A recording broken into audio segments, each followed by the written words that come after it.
சமீரா மெஹபூப்தீன். சமீரா என்ற இலங்கையை சேர்ந்த பிரஜை பலஸ்தீனுக்கு உதவி கொண்டு போறதுக்கு, பலஸ்தீனுக்கு பாதிக்கப்பட்ட மக்களுக்கு, யுத்தத்தால பாதிக்கப்பட்ட மக்களுக்கு உணவு மருத்துவ உதவி வழங்குவதற்காக குளோபல் சுமூத் ஃப்ளோட்டிலா என்று சொல்லப்படுற அந்த ஷிப்ஸ் கிட்டத்தட்ட 45 படகுகள் போன பயணத்துல இலங்கையை பிரதிநிதித்துவப்படுத்தி கலந்து கொண்ட ஒரு மருத்துவ பெண்மணி தான் சமீரா மெஹபூப்தீன். அவங்கள இப்ப இஸ்ரேலிய அரசாங்கம் கைது செய்திருக்கி அவங்கள விடுவிக்கணும் என்று சொல்லி சிலரும் அவக்கு தேவையா 2 புள்ளட உம்மா வீட்டுல இருக்கையிலும் தானே என்னத்துக்கு போனேன்னு சொல்லி இன்னொரு தரப்பினரும் இலங்கையை பிரதிநிதித்துவப்படுத்தி என்னத்துக்கு போகணும் தேவையில்ல, இப்ப இஸ்ரேல் இலங்கையோட சண்டைக்கு வரும் என்ற மாதிரி இன்னும் சிலரும் பல கருத்துக்கள் இன்னும் சிலர் மகரம் இல்லாம ஒரு பொம்புல பெய்த்துட்டா இது தேவையா என்ற மாதிரி இன்னும் சிலரும் பல கருத்து பரிமாற்றங்கள் சோசியல் மீடியால இந்த சமீரா மெஹபூப்தீனை பத்தி போகுது. இத பத்தின மனிதாபிமான அடிப்படையில இத பத்தின முழு கருத்துக்களும் நான் சொல்றேன், கேளுங்க. கேட்டுட்டு உங்களோட கருத்துக்கள் தாராளமாக பதிவிடலாம். ஹாய் ஹலோ வீவர்ஸ், நான் உங்கள் லக்கி ஃபாத்திமா. இந்த குளோபல் சுமூத் ஃப்ளோட்டிலா என்று சொல்லப்படுறது கிட்டத்தட்ட 40-45 படகுகளை கொண்ட ஒரு உதவி பயணம், மனிதாபிமான உதவி பயணம். அதாவது பாதிக்கப்பட்ட யுத்தத்தால பாதிக்கப்பட்ட இடங்களுக்கு உணவு, குடிநீர், மற்றது அவங்களுக்கு தேவையான அடிப்படை வசதிகள், மருத்துவ உதவி போன்றவற்றை எடுத்து செல்லக்கூடிய ஒரு உதவி திட்டம். இவங்க எந்த ஒரு இதுவும் இல்லாம மனிதாபிமான அடிப்படையில கிட்டத்தட்ட 45 நாடுகள் இதுல கலந்து கொண்டிருக்கு. இலங்கையில இலங்கைக்குரிய ஒரே ஒரு ஆளா போனது சமீரா மெஹபூப்தீன் தான். 45 நாடுகள் கலந்து கொண்ட பயணம். அதோட இந்த பயணத்துல 500க்கும் மேற்பட்ட மனிதர்கள், கிட்டத்தட்ட 500 பேர் மாதிரி இதுல கலந்து கொண்டாங்க என்று சொல்லி சொல்லப்படுது. அப்ப இந்த இதுல இது 2 முறையில நாங்க பார்க்கலும். எப்படியுமே எந்த ஒரு நாட்டுக்கும் இல்லீகலா நாங்க என்டர் ஆக போனா அவங்க பிடிப்பாங்க தான். அது அந்த நாட்டு சட்டத்தின் அடிப்படையில அது சரியா. ஆனா இவங்க போனது மனிதாபிமான அடிப்படையில பாதிக்கப்பட்ட மக்களுக்கு உதவி செய்யறதுன்றத நாங்க மனசுல வச்சு நாங்க ஒரு மனிதன் என்ற அடிப்படையில பேசினா இங்க சிலர் சொல்றாங்க தானே, அவக்கு தேவையா, அவ 2 புள்ளட உம்மா என்று கேக்குறவங்க இருக்கிறாங்க. சரியா. இப்ப 2 புள்ளட உம்மா அவக்கு தேவையான்னு கேக்குறவங்க பெருசா பேஸ்புக்ல இந்த இதுல எல்லாம் வாய்க்கிலேயே பலஸ்தீனுக்கு இது பண்ணி பேசுவாங்க. என்னது, பலஸ்தீனுக்காக உசுறு குடுக்குற மாதிரி. நான் எங்கட சில முஸ்லிம் ஆண்களை சொல்றேன், சரியா, குறிச்சு நான் ஆண்களை சொல்றேன். சரின்னா நெஞ்சு நிமிர்த்தி ஒரு ஆண் பேய்ச்சிருக்க வேணும் இந்த பயணத்தை. ஒரு பொம்பளை போனத்தை விட ஒரு ஆண் பேய்ச்சிருக்க வேணும் இந்த பயணத்தை இலங்கையை பிரதிநிதித்துவப்படுத்தி. அப்படி எவ்வளவோ இலங்கையில் உள்ள முஸ்லிம்கள் பேசுறாங்களே வாய்க்கிலேயே. இப்ப பொதுவா பலஸ்தீனை சப்போர்ட் பண்ணி நான் பெருசா போஸ்ட் எல்லாம் போட்டில, நானும் ஒரு முஸ்லிம் என்ற வகையில அங்க பாதிக்கப்படுற ஆக்களை பத்தி நான் கவலைப்படுறேன். ஆனா நான் பெருசா அதை செய்ய வேணும் இதை செய்ய வேணும் நான் பேசினது இல்ல. காரணமே நான் அப்படி சுயநலம் என்று சொல்ல, எங்களுக்கு நாங்க பொதுவா யோசிக்கிற எப்படி எங்களுக்கு சம்பந்தம் இல்ல என்ற மாதிரி ஒரு முஸ்லிம் என்ற நேரம் எங்களுக்கு ஒரு கவலை வரும், நாங்க அல்லாஹ் கிட்ட துஆ கேட்கலும்.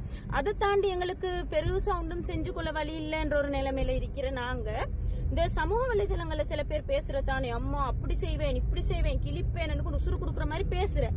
ஆனா அதுக்காக ஒரு பெண் முன் அவ ஒரு வைத்தியர், அவ ஒரு டாக்டர், அவ அதுக்காக முன் அவ மருத்துவ சேவைக்காக அன்னைக்கு போனதுக்கு அவக்கு தேவையா 2 புள்ளட உமா பொம்பளை தானே பொத்தி கொண்டு வீட்டுல இருக்கையில தானே உண்டு கதைக்கிறவங்க நான் கேக்குறேன்.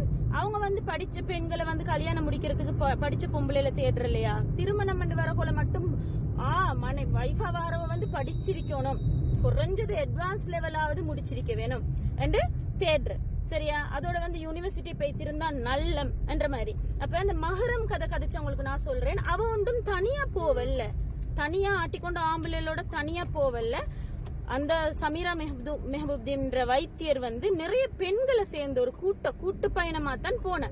பெண்களோட சேர்ந்து இப்ப உம்ராக்கே அப்படி கூட்டு பயணம் போறாங்க, ஹஜ்ஜிக்கே கூட்டு பயணம் போறாங்க. கணவன் இல்லாதவங்க, தந்தைமார் இல்லாதவங்க, சகோதரர்கள் இல்லாதவங்க பொம்பளையில் சேர்ந்து ஹஜ்ஜிக்கு உம்ராக்கே கூட்டு பயணம் போறாங்க. அப்ப இவங்க போனதும் மனித நேய அடிப்படையில ஒரு மருத்துவ உதவிக்காக ஒரு பயணம். இவங்க வந்து ஜொலி பண்ண போனது இல்ல. அதோட சில பேர் போட்டிக்கிறாங்க சோசியல் மீடியால ட்ரெண்ட் ஆகுறதுக்கு ஃபேமஸ் ஆகுறதுக்கு அவ போனாவும்.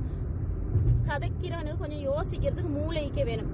எவனாவது சோசியல் மீடியால நான் ஃபேமஸ் ஆவேணும் சாவ போவானா? நான் கேக்குறேன். ஒரு பாட்டை படிப்பான், டான்ஸ் ஆடுவான், இல்லாட்டி வேற நாளும் ஒன்று செய்வான். இவ்வளோ செய்யறாங்க, நாட்டை சுத்தி வராங்க, காட்டுக்கு போறாங்க, வெளிநாட்டுக்கு போறாங்க, அப்படி ஏதாவது சந்திரமண்டலத்துக்கு போறாங்க, அதெல்லாம் செய்வாங்க. இது உசுரோட வரமாட்டேன்னு தெரிஞ்சு செத்துருவேன்னு தெரிஞ்சு புள்ளையில விட்டுட்டு அவ போனது மனித நேயத்துக்காக. அப்ப பேசக்கொள்ள ஒரு மனிதாபிமானம் இருந்து பேச வேணும். இப்படித்தான் பலஸ்தீன்ன்றது முஸ்லிம் நாடு, சரி, முஸ்லிம்களுக்கு சப்போர்ட் பண்றதுக்காக அவ போனன்றது இல்லையே. அப்ப ஆஸ்திரேலியால உள்ள இருந்து போனவன் முஸ்லீம் ஆங்கன போனேன், மத்த ஐரோப்பிய நாடுகள்ல இருந்து போனவங்க முஸ்லீம் ஆங்கனைக்கு போனேன், அப்படி யாரும் போவல. அப்ப இன்னைக்கு இனபேதம் மதபேதம் இல்லாம மனிதன் என்ற அடிப்படையில அவ வந்து போனது மருத்துவ உதவி செய்ய. அங்கன வந்து முஸ்லிம்கள் மட்டும்தான் பாதிக்கப்பட்ட என்று சொல்லவும் மேல. இதுல பல கூட்டம் வந்து சியா சுன்னி பிரச்சனையை இழுத்துக் கொள்றாங்க, சில பேர் அப்படி சொல்றாங்க. அப்ப நாங்க வந்து பேசும்போது யோசிக்கணும். இப்ப இலங்கையில இருந்து வாய்க்கிலேயே பேசுற சில ஆண்கள் வந்து அவங்களுக்கு போவரிஞ்சு அந்த பயணம், சரி அதை விடுங்களே, ஒருத்தரும் போவல்ல, அவக்கும் தேவையில்லண்டே வெப்பம். இப்ப பெய்த்துட்டா மாட்டிட்டா அவக்காக துவா செய்யுங்க. அவ வெளியே வரணும், அவ வந்து காப்பாத்தணும். ஒரு பொம்புல யாரா இருந்தாலும் ஒரு மனுஷனுக்கு ஒரு இதொண்டு இருக்கணும். அது வந்து மாட்டினது ஒரு பொம்புல, அதுவும் எதிரி என்று தெரிஞ்ச ஒரு ஆமி கிட்ட ஒரு எதிரி மாட்டினா என்ன நடக்கும் என்றது பொதுவா எல்லாத்துக்கும் சின்ன பிள்ளைக்கும் தெரியும். அப்ப இதுல ஒரு படிப்பினை நாங்க எடுக்க வேணும். என்னன்னு சொன்னா, இன்னொரு விஷயம் நான் சொல்றேன், எந்த ஒரு விஷயத்துக்கும் பொது விஷயத்துக்கும் போத யாரா இருந்தாலும் தான் யோசிங்க, நான் இந்த பயணம் போறேன், இதால ஒரு ஆபத்து எனக்கு வந்துட்டா ஏண்ட புள்ள குட்டி, ஏண்ட பெற்றோர்கள், ஏண்ட குடும்பம், அதுக்கு என்ன நிலைமை? இப்ப பாருங்க, அவ போனதுக்கே இப்படி கதைக்கிற சமூகம் அவட உசுறு போனாலும் முடிஞ்சு அவ தவறாத்தான் கதைக்கும். அவக்கு தேவையானு கேட்கும். அவட உம்மா வாப்பாக்கும் அவட பிள்ளைகளுக்கும் அவட குடும்பத்துக்கும் தான் நஷ்டம். சமூக நலன் சொல்லி மனுஷர் முன் வராம இந்த சமூகத்துல இருக்கிறதுக்கு காரணமும் இந்த உடஞ்ச வாய்கள் தான், இந்த ஓட்ட வாய்கள் தான்.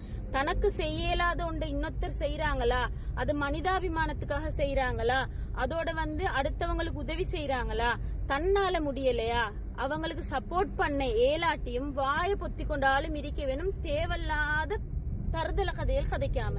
அப்ப பலஸ்தீன் உசுருட்டு பேசுற சிலர் வந்து என்ன செய்ய வேணும் என்று சொன்னா, இந்த மாதிரி ஒருத்தர் செஞ்சாங்கன்னு அவங்களை அப்ரிஷியேட் பண்ணாட்டியும் பரவாயில்ல, தேவையில்லாத கதை கதைக்காம கொஞ்சம் அமைதியா இருந்தா நல்ல. ஏன்னு சொன்னா, அந்த பெண்ணோட குடும்பத்தை பத்தி யோசிங்க. இப்ப அந்த பெண்ணோட குடும்பம் வந்து இப்ப எந்த ஒரு மனநிலையில இருக்கும்ன்றத வந்து நீங்க என்ன செய்ய வேணும், யோசிக்க வேணும். அந்த புள்ளை தண்ட தாய் இல்லாம போறாவே உசுரோட வருவாவா என்று தெரியா, ஒரு உண்மை இல்லாம போற ஒரு பிள்ளைக்கு எப்படி இருக்கும், அந்த ஒரு ஃபீலிங்ல இருக்கும். அவட கணவர், அதர் குடும்பம். அப்ப எல்லாத்த பத்தியும் கொஞ்சம் யோசிங்க. உங்களோட குடும்பத்துல உங்களோட யாருக்கு சில ஒருத்தருக்கு அப்படி ஆவினா என்ன மாதிரி ஒரு ஃபீலிங் உங்களோட மனசுக்கு வருமோ அத மாதிரி யோசிங்க. எந்த ஒரு பிரச்சனையும் எல்லா மனுஷனும் அவன் சிச்சுவேஷன்ல, அந்த பாதிக்கப்பட்டவன் சிச்சுவேஷன்ல இருந்து பார்த்தா உலகம் வந்து இப்படி இருக்காது, கேவலமா இருக்காது, அழகா இருக்கும். அதனால எங்களுக்கு தான் மனிதாபிமான அடிப்படையில் எதையும் செய்யலதா, இன்னொருத்தர் செய்யறாங்களா, அவங்களுக்காக குரல் கொடுக்க இயலாட்டியும் ஒதுங்கி அவங்களுக்காக துவாவாலும் செய்வோம். அவங்களுக்கு எகெயின்ஸ்டா பேசாதீங்க.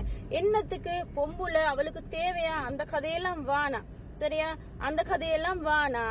யோசிச்சு பேசுறத, யோசிச்சு சமூக வலைதளங்கள்ல பேசுறத, போஸ்ட் யோசிச்சு பேசுங்க. ஏன் இப்ப பொம்பளையா இருந்தா சோசியல் ஒர்க் செய்யக்கூடாதா? ஒரு வைத்தியர், அவ ஒரு டாக்டர். இப்ப பொம்பளை டாக்டர் இல்லாட்டி உங்களோட பொண்டாட்டிமாருக்கு எல்லாம் இப்ப யோசிங்க, உங்களோட பொண்டாட்டிமாருக்கு புள்ள கிடைக்க போக்கல. நான் வந்து ஒரு பொம்பளையா இருந்து நான் தாயா இருந்து செல்றேன். நான் தாயாகின நேரம், நான் வந்து டெலிவரி பண்ண நேரம் எனக்கு வந்த டாக்டர்ஸ் வந்து லேடி டாக்டரா வரணும்னு சொல்லி நான் அழுதிருக்கிறேன். எனக்கு வந்து உண்மையா இலங்கையில நடந்த பிரசவத்துக்கும் இங்க குவைட்ல நடந்த பிரசவத்துக்கும் டிஃபரெண்ட் இருக்கு. இலங்கையில வந்து எனக்கு வந்தது ஆண் டாக்டர்ஸ், அந்த நேரம் நான் கவலைப்பட்டேன். ஆனா இங்க நான் சந்தோஷப்பட்டேன், பொம்புல டாக்டர் சீக்கிறாங்கன்னு சொல்லி. பொம்பளையில் படிக்கிறது, பொம்பளையில் முன்வாரது, பொம்பளையில் நல்லா இருக்கிறது வந்து பொம்பளைகளுக்கு தான் நல்ல. அது உங்களோட பொண்டாட்டிக்கு, உங்களோட உம்மா வாப்பா, உங்களோட உம்மாமாருக்கு, உங்களோட சகோதரிகளுக்கு, உங்களோட பிள்ளைகளுக்கு தான் நல்ல. அப்ப யாரையும் தவறா பேசும்போது கொஞ்சம் யோசிச்சு பேசுங்க, மனிதாபிமானமா நடந்துக்கோங்க. சமீராக்காக துவா செய்யுங்க. இன்ஷா அல்லாஹ் வந்து இஸ்ரேல் ஆர்மி வந்து விடுவிக்கணும் துவா கேட்டுக்கோங்க.